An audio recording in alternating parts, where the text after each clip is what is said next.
Okay, we're back. We're gonna jump right into it. Next chapter, the answer. Yes, this is going on. This is a long story.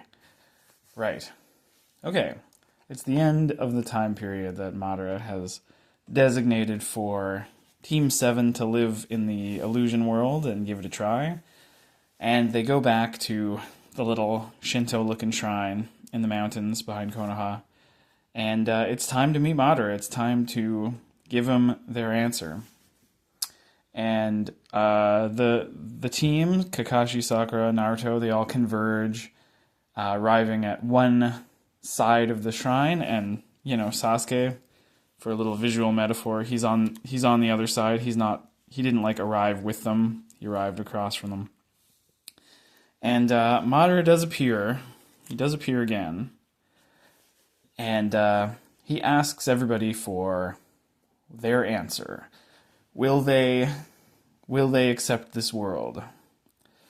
So Naruto says that he has to always hold on to hope that the real world could be better.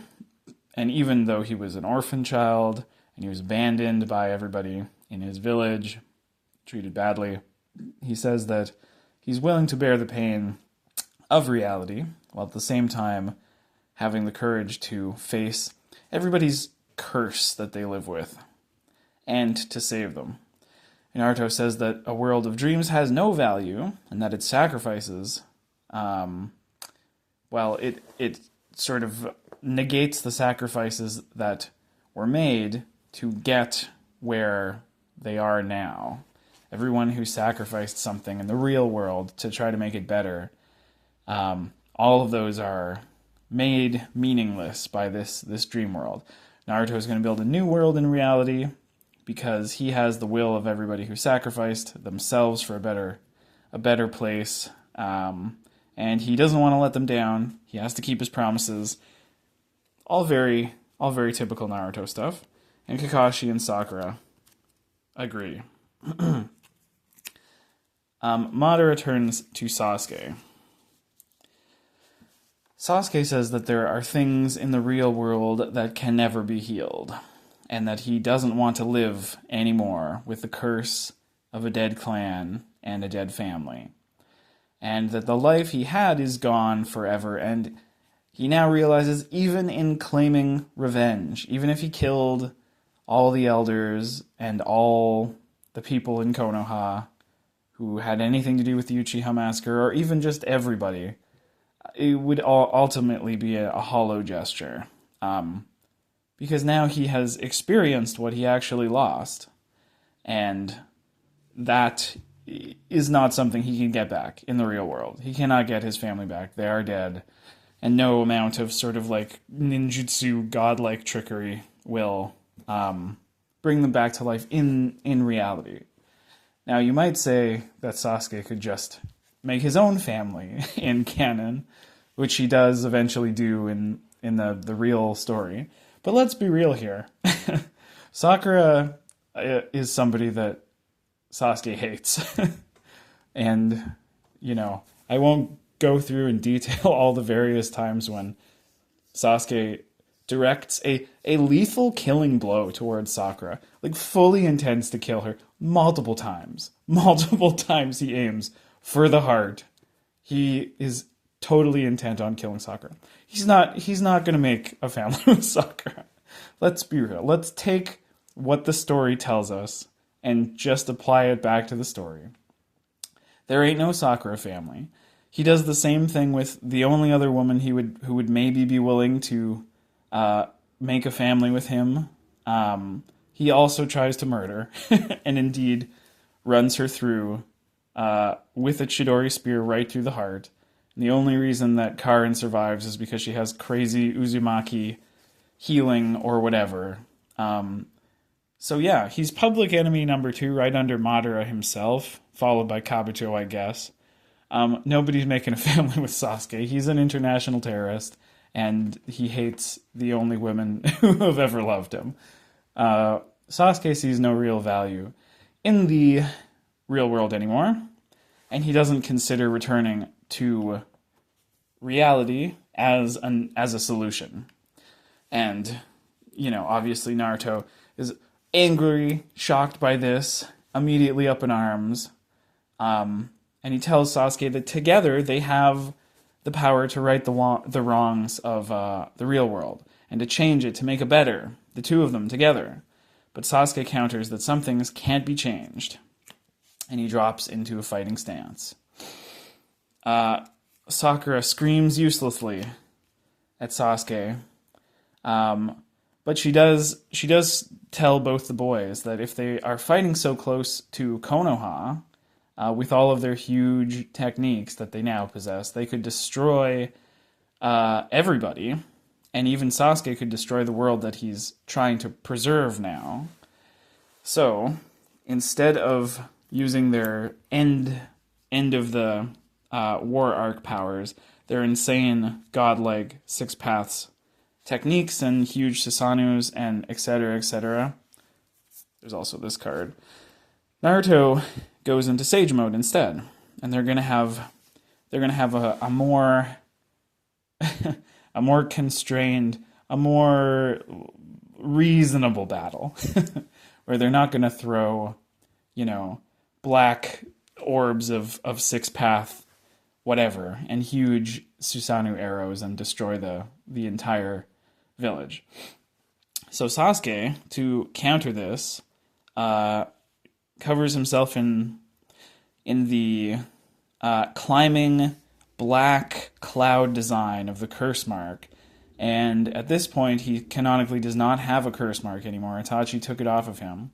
But there is a point in canon where he could very easily get another one, because Jugo, who I guess is the progenitor of the curse mark, or Orochimaru used his DNA to create the curse mark, Sasuke has to, have Jugo in his Susanoo to make it a Sage mode attack, because curse marks are Sage energy.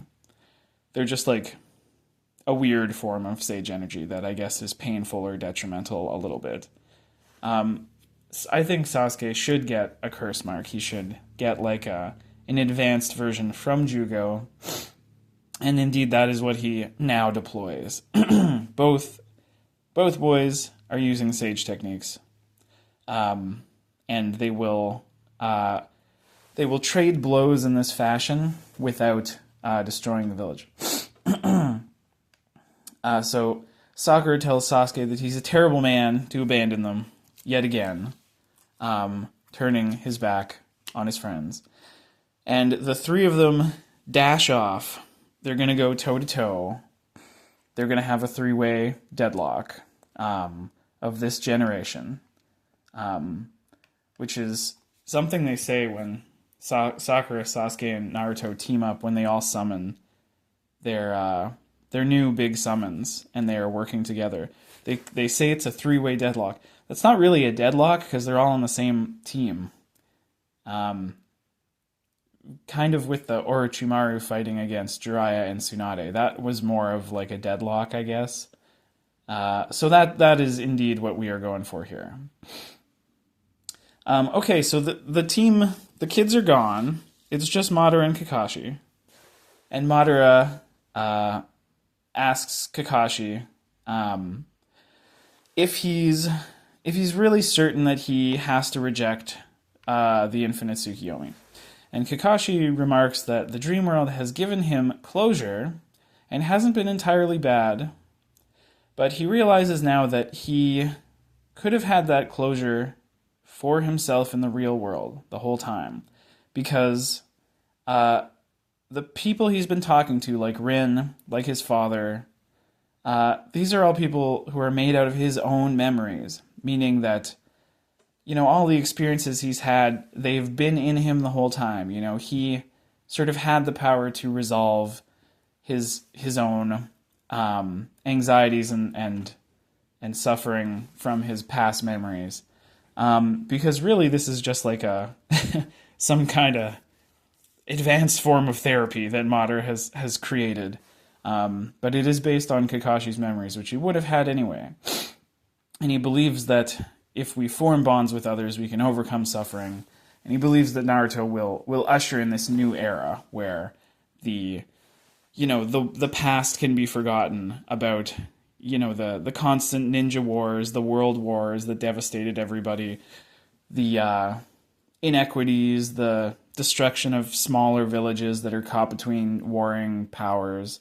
It's all gonna be different. Naruto is gonna change the world, and Kakashi's gonna support him.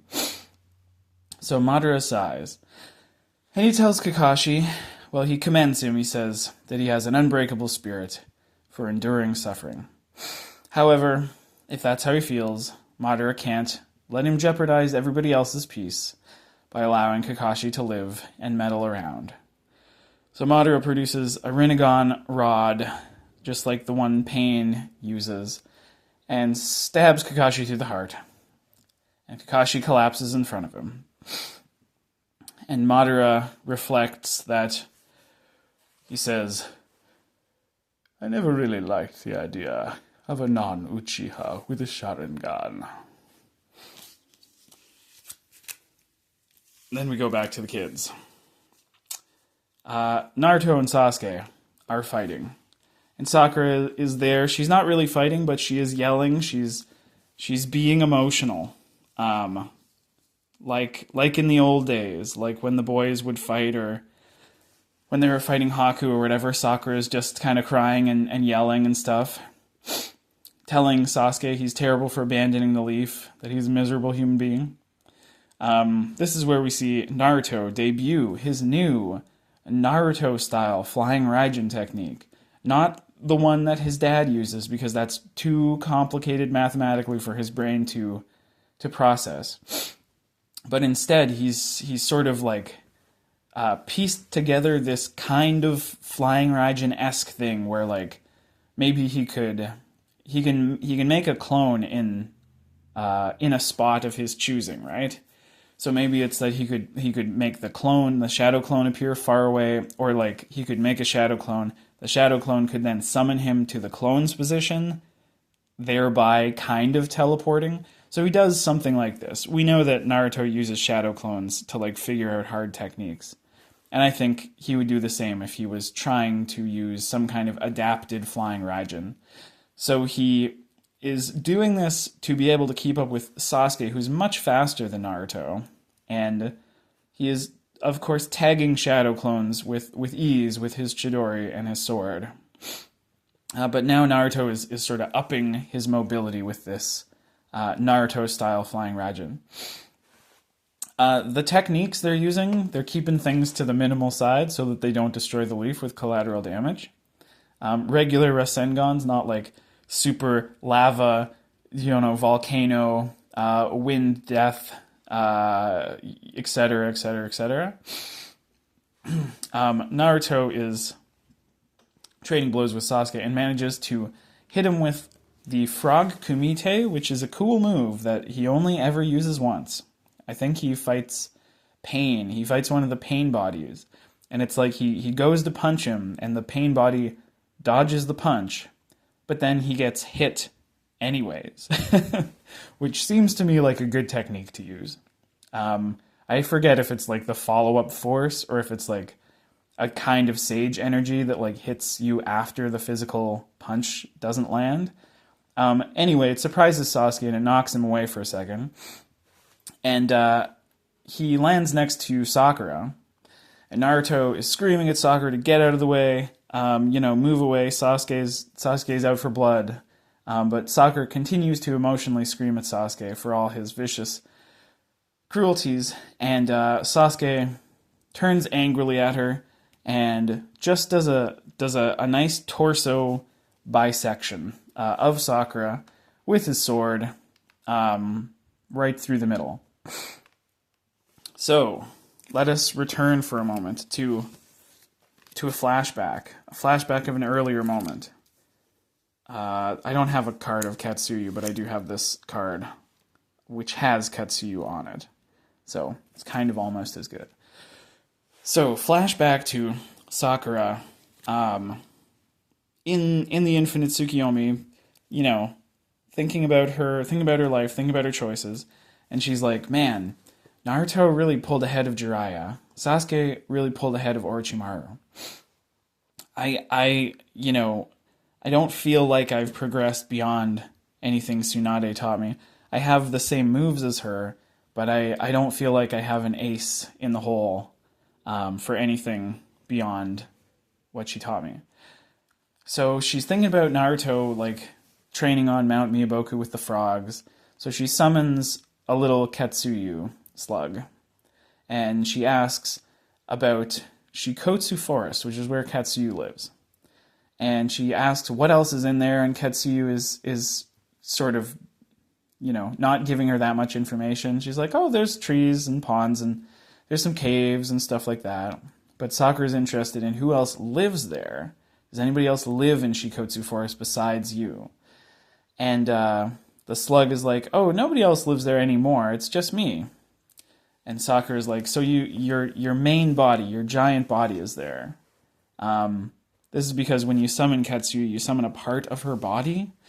Together, Tsunade and Sakura are able to summon 10% of Katsuyu's body, which is a massive slug. So 90% of Katsuyu's body is in this forest, which must be the size of a mountain. It must be bigger than the Ten Tails. Like, it must be the biggest thing in all of Naruto. Maybe that doesn't really make sense, but many things in Naruto sort of operate this way. It's just not shown, but if you think about it, it's pretty insane that such a large slug would live there. And Sakura asks, are there any other animals? And Katsuyu says that they all became a part of her. And Sakura says, did you eat them? And the slug says, not really. They're just inside me. They're just living inside my main body. So sort of, but it's not like I killed them. So Katsuyu goes on to say that the slug village, much like the frog village, is inside of her gigantic main body, which is certainly big enough to house probably multiple villages. But there aren't any humans living in there, and inside of Katsuyu it's very corrosive. The animals who live there all protect themselves with sage energy. And Katsuyu actually doesn't know much about it because she is like the container for the Slug Sage Village. She hasn't actually been in, nor could she really get into herself. She is just like the outside. But she knows that Tsunade never tried to get in there, and she knows that humans would not last very long, given the corrosive environment. So this piques Sakura's interest, and she starts to, consider using the 100 healing seal. And Katsuyu's like, well, I mean, maybe you could try going in, but if you run out of chakra, I can't go in there because it's already me. I can't, get inside myself. I can't send chakra in there. I can't heal you. But Sakura is very resolute, and she says she's going to make some preparations. She's going to mix together some sort of medicinal ingredients that can help to neutralize acidity. And she's just gonna go exploring in this slug village, and she does the de-summon technique. After her preparations are complete, she coats herself with something to neutralize acid, and she goes inside. She summons a big enough Katsuyu to get inside of one, and she de-summons the slug, thereby, ergo, getting herself into the slug village inside of Katsuyu's main body, which is where the mini part of her body would de-summon to. She's going to Shikotsu Forest. So back to the present day.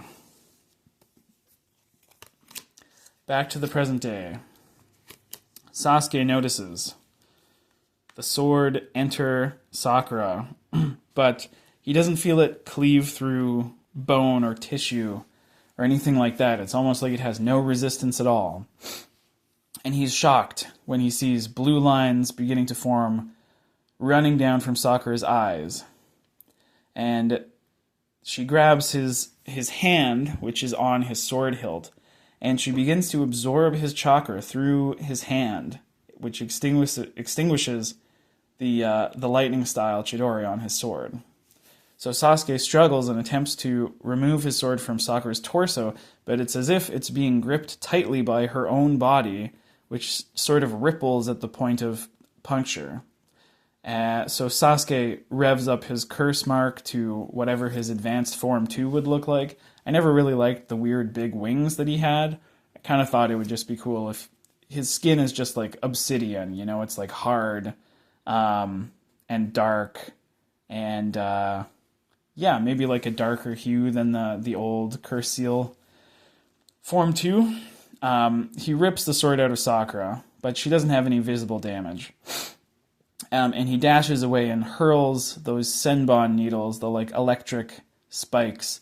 He sends some at Naruto. He's trying to fight on both sides, cover his retreat. He hits Sakura with a few, but they seem to go right through her without any damage. And yes, indeed, as you might surmise, Sakura has attained Slug Sage Mode, and her body can divide and rejoin in the manner of Ketsuyu. So like other techniques that let you tank damage sort of freely, like Suigetsu's turning to water, or Konan's turning into paper, presumably techniques like this that make you invincible do have a weakness. We know Suigetsu's technique is weak to lightning. Konan's is maybe weak to oil, or maybe Jiraiya just disabled it for a second with oil. I'm not really positive on that. Some people say that oil seems to work on Konan. Presumably Sakura's jutsu has a weakness as well, but without intel and without knowing what elemental style or what would be necessary, it would be pretty hard to figure it out, much like people don't figure Konan's technique out when they fight with her, or in the Leaf Village, or whatever. It's hard to figure out the counter right away. So basically, Sasuke has no way of damaging Sakura right now while she's in Sage Mode. And he has to space himself out, keeping Sakura at a distance, and engaging with Naruto at the same time, lest Sakura get close enough to drain his chakra. Draining chakra, and, a crazy ability of the Rinnegan, a crazy ability of what was called God, Pain, called himself God, had all these crazy abilities.